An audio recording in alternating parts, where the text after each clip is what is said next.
जनता सरकार को शासन की बागडोर संभाले केवल 6 मास हुए, फिर भी इतने अल्प समय में हमारी उपलब्धियां उल्लेखनीय हैं। भारत में मूलभूत मानव अधिकार पुनः प्रतिष्ठित हो गए। जिस भय और आतंक के वातावरण ने हमारे लोगों को घेर लिया था वह दूर हो गया है। ऐसे संवैधानिक कदम उठाए जा रहे हैं जिनसे यह सुनिश्चित हो जाए कि लोकतंत्र और बुनियादी आजादी का अब फिर कभी हनन नहीं होगा।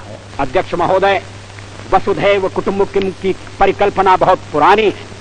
भारत में सदा से हमारा इस धारणा में विश्वास रहा है कि सारा संसार एक परिवार है।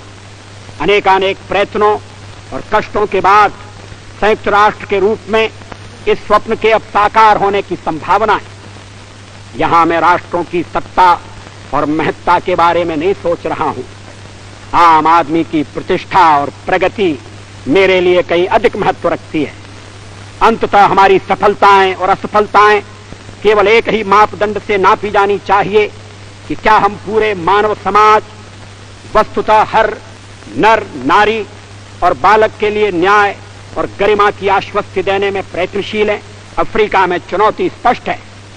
प्रश्न यह है कि किसी जनता को स्वतंत्रता और सम्मान के साथ रहने का अनपरणीय अधिकार है या रंगभेद में विश्वास रखने वाला अल्पमत किसी विशाल बहुमत पर हमेशा अन्याय और दमन करता रहेगा।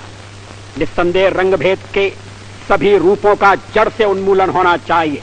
हाल में इजराइल ने वेस्ट बैंक और गाजा में नई बस्तियां बसाकर अधिकृत क्षेत्रों में जनसंख्या परिवर्तन करने का जो प्रयत्न किया है, संयुक्त राष्ट्र को उसे पूरी तरह स्वीकार और रद्द कर देना चाहिए।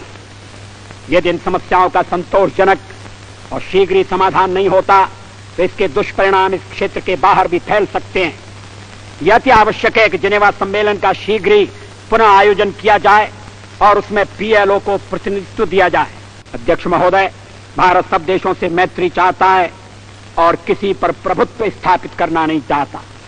भारत न तो आणविक शस्त्र शक्ति है और न बनना ही चाहता है। नई सरकार ने अपने असंदिग्ध शब्दों में इस बात की पुनर्घोषणा की है। हमारी कार्यसूची का एक सर्वस्पर्शी विषय जो आगामी अनेक वर्षों और दशकों में बना रहेगा वह है मानव का भविष्य। मैं भारत की ओर से इस महासभा को आश्वासन देना चाहता हूं कि हम एक विश्व के आदर्शों की प्राप्ति और मानव के कल्याण तथा उसके गौरव के लिए त्याग और बलिदान की बेला में कभी पीछे नहीं रहेंगे।